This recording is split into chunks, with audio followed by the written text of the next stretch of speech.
البدع والأهواء، أهل البدع العقائدية وأهل البدع السياسية. نقول بيننا وبينكم السلف، بيننا وبينكم الكتب، كان فيقول البدع بيننا وبينكم. Bismillahirrahmanirrahim. Kita sudah masuk ke dalam bab birrul walidain.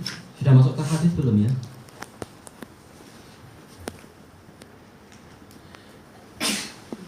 Sudah masuk ke hadis kita belum?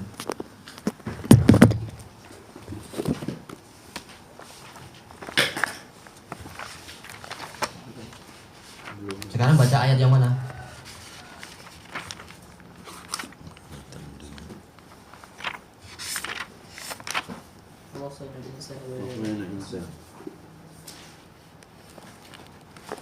Jazakumullah khairan. Qala Allah Ta'ala wa wassaynal insana biwalidayhi hamalathu ummuhu wahnan ala wahni wa fisaluhu fi amaini anishkurli wa liwalidayk ilayyal masir.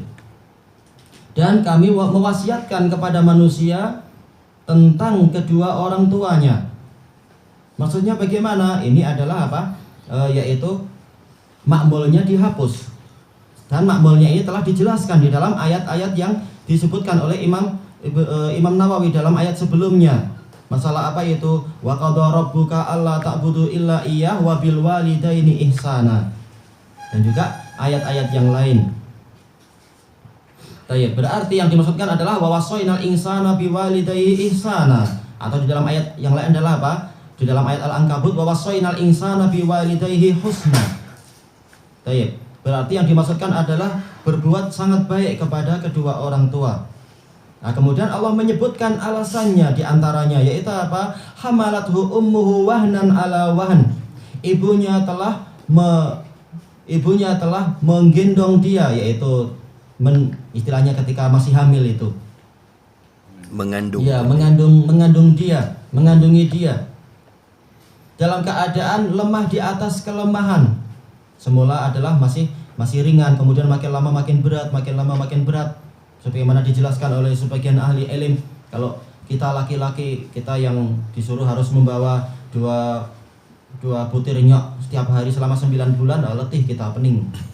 Tapi inilah yang dialami oleh istri-istri kita, oleh ibu kita, oleh nenek-nenek kita, dan seterusnya, oleh saudari-saudari kita yang sudah pernah mengalami, dan seterusnya. Maka dengan itu timbul rahmah, timbul kasih sayang, timbul belas kasihan, dan juga timbul syukur atas beban yang mereka alami, dan seterusnya. Dan mereka dapat pahala besar atas jerih payah mereka tadi. Maka di sini manusia diingatkan untuk bersyukur kepada kedua orang tuanya. Makanya setelahnya Allah menyebutkan itu. Wa fisaluhu fi amain.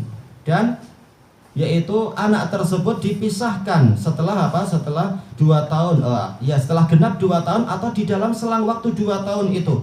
Tidak wajib seorang anak itu disusui selama 2 tahun, tapi sesuai keperluan. Cuma paling banyaknya adalah 2 tahun. Setelah itu apa? Dengan susu yang lain atau dengan makanan yang lain. Berarti apa? Di dalam 2 tahun ini betul-betul anak itu sangat disayang oleh ibunya dan sangat diasuh. Memakai air susu ibunya. Bahkan kalau air susu itu tidak muncul, ibunya sampai rela untuk cucuk ini atau minum jamu-jamu yang pahit dan lain-lain demi kesejahteraan anaknya selama 2 tahun penuh. Atau kalau kurang ya tidak terlalu banyak kurangnya, itu pun boleh jadi ada sebab yang lain, dan seterusnya. Dan selama 2 tahun ini ibu bukan hanya menyusui, tapi juga mengurusi berbagai keperluan dia, kalau dia berak dan seterusnya. Dan ini adalah memang kebiasaan para wanita untuk langsung menjalankan tugasnya, masing-masing tahu tugasnya. Demikian pula ketika anak itu menangis, demikian pula berbagai perkara yang menyebabkan terutama sang ibu itu penuh dengan untaian air mata, penuh juga dengan dengan tetesan peluh. Bahkan boleh jadi ibu rela keluar darah demi sang anak, dan seterusnya. Bahkan banyak kisah-kisah di mana ketika si bayinya itu ternyata jantungnya kurang atau hatinya kurang atau apanya kurang, ibu rela mengorbankan dirinya untuk anaknya itu, untuk ditransplantasikan ke anaknya, dan seterusnya. Itu adalah perjuangan yang sangat besar dan pengorbanan yang tidak mungkin dibayar oleh anak dengan satu gunung Uhud emas. Tidak akan mampu dia membalas itu semua. Makanya Allah Ta'ala menyebutkan anishkurli. An ini kembali kepada wasiat. Yaitu apa? Di antara wasiatnya adalah bersyukurlah kalian kepadaku wali walidaik, dan bersyukurlah kepada kedua orang tuamu. Bukan hanya syukur kepada ibu, tapi juga kepada ayah, karena mereka berdua bekerja sama dan seterusnya, kerjasama yang sangat besar. Dan juga apa? Jerih payah ayah tidak boleh kita sia-siakan, tidak boleh kita remehkan. Tetap ayah kerja kerasnya adalah besar, dari jasa yang kita tahu ataupun jasa yang tidak kita tahu. Baik. Kita sebutkan di sini disebutkan oleh Allah Subhanahu wa taala, polanya adalah ketika dihapus dihapus ma'mul dari wasoina, menunjukkan bahwasanya ini adalah bersifat umum. Segala jenis kebaikan dari sisi ucapan, kebaikan dari sisi anggota badan, tangan dan kaki, dan juga apa? Kebaikan dari sisi harta, kebaikan dari sisi bantuan dan seterusnya. Apapun yang mampu kita lakukan untuk berbuat baik kepada kedua orang tua. Dan kemudian Allah Ta'ala menyebutkan jasa-jasa ibu.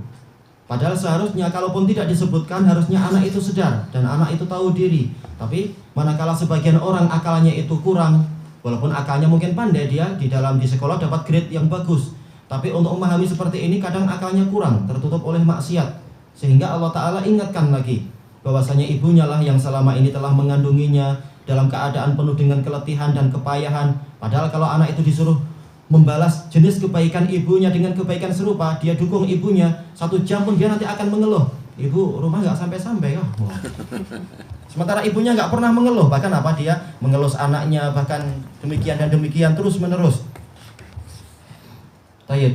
Makanya sebagaimana dijelaskan oleh Syekhul Islam Ibnu Taimiyah di dalam kitab beliau, yaitu di dalam kitab beliau yang kecil itu, apa itu? At-Tuhfatul Iraqiyah fil Amalil Qalbiyah, beliau mengatakan apa itu? Al-hubbu yatba'ul ilm, bahwasanya rasa cinta itu mengikuti ilmu. Makanya kalau anak diingatkan, dikasih tahu ibunya berbuat begini, itu mengharuskan untuk anak itu menjadi apa? Semakin cinta kepada ibunya. Bukan kemudian bahkan semakin durhaka dan yaitu apa? Tidak bersyukur. Tayyib. Kemudian masalah wahnan ala wahn ini dijelaskan oleh para ulama dengan penjelasan yang sangat terperinci tentang keletihannya, juga bukan hanya masalah letih karena memikul, tetapi apa? Tetapi juga yaitu fosfor kapur yang di tulang ibunya juga akan dipakai oleh anaknya. Demi anaknya rela apa? Akhirnya wanita banyak yang mengalami istilahnya adalah apa itu? Osteoporosis, itu kelemahan tulang, sehingga mudah untuk kalau jatuh itu mudah untuk patah dan seterusnya. Ini semua adalah demi kebaikan anak. Sebagaimana dijelaskan oleh Ibnul Jauzi di dalam kitab beliau Birrul Walidain, menukilkan ketika ada salah seorang tabi'in, dia memikul ibunya untuk apa? Untuk umroh. Kalau nggak salah umroh atau haji. Ini perjuangan yang besar. Kita membawa diri sendiri aja letih, apalagi membawa orang lain mendukung. Dia bertanya kepada salah seorang sahabat, ana lupa karena ini sudah lama bukunya itu. Sesungguhnya saya memikul ibu saya untuk haji seperti ini. Apakah saya telah membalas ibu saya, membalas kebaikan ibu saya? Dia mengatakan enggak sama sekali. Kenapa? Dia mengatakan karena dulu ibumu memikul engkau dalam keadaan ibumu mengharapkan engkau itu hidup terus dan menjadi orang yang besar. Sementara engkau memikul ibumu dalam keadaan engkau berharap kapan ibuku mati. Nauzubillah. Untuk selesai ini semua. Nauzubillah. Dan itu banyak orang-orang, anak-anak yang seperti itu. Nauzubillah. Jadi kalau nemu sanadnya kaidah.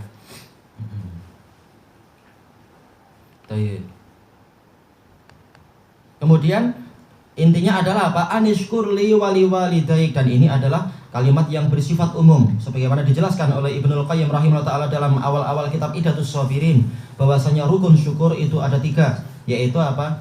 Yaitu dia meyakini dengan apa? Dengan hatinya bahwasanya nikmat itu adalah datang dari Allah. Kemudian yang terkait dengan jasa orang tua, dia meyakini bahwasanya ini semua adalah jasa dari orang tua. Kemudian yang kedua adalah al-i'tiraf bil lisan, yaitu dia mengakui dengan lisannya. Pengakuan bukan hanya dengan hati, pengakuan adalah dengan lisan. Mengakui ini semua adalah kebaikan dari Allah semata dan seterusnya.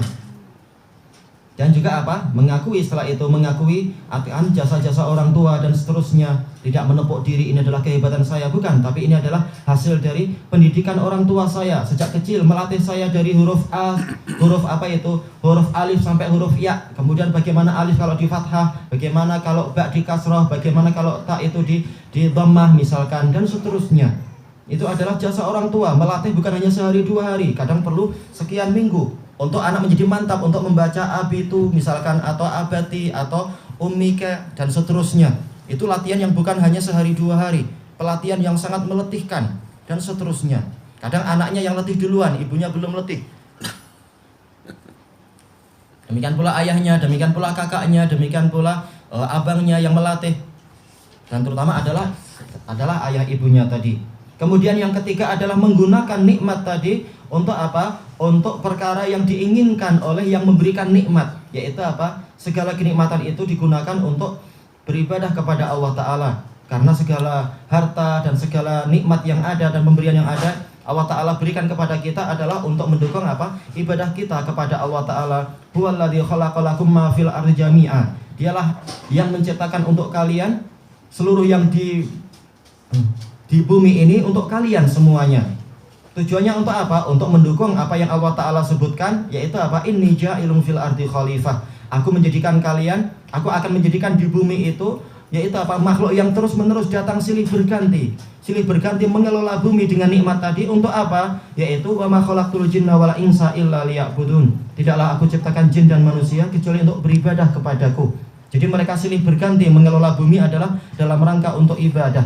Jadi nikmat itu harus digunakan untuk ibadah pada Allah, bukan untuk durhaka. Demikian pula orang tua selama ini memberikan kita harta untuk sekolah atau untuk belajar, atau juga apa, untuk memberikan kita makan dan minum menjadi kita besar. Tujuannya adalah agar anak itu memikul apa? Bendera orang tua, bendera kabilahnya, memuliakan apa? Membawa nama besar keluarga, bukan malah jadi terkenal 10 Samseng terkenal di Malaysia. Wah, ini nama jelek, orang tuanya malu itu. Sampai masuk dalam buku itu. 10 Samseng terbesar di sepanjang zaman Malaysia. Masing-masing negara punya case-case macam itu, kisah-kisah macam itu. Ini bukan kebanggaan, ini malah membuat orang tuanya malu. Tapi yang betul adalah apa? Justru bagaimana agar nama ayah kita, nama kakek kita menjadi besar dengan apa? Dengan kebesaran kita. Dan itu semua adalah hasil dari jerih payah orang tua dengan taufik dari Allah Ta'ala. Kita niatnya adalah ibadah, tapi juga kita disuruh untuk menjaga nama baik orang tua. Ini bagian dari apa? Berbakti kepada orang tua. Tayyib ilahuna wallahu a'lam.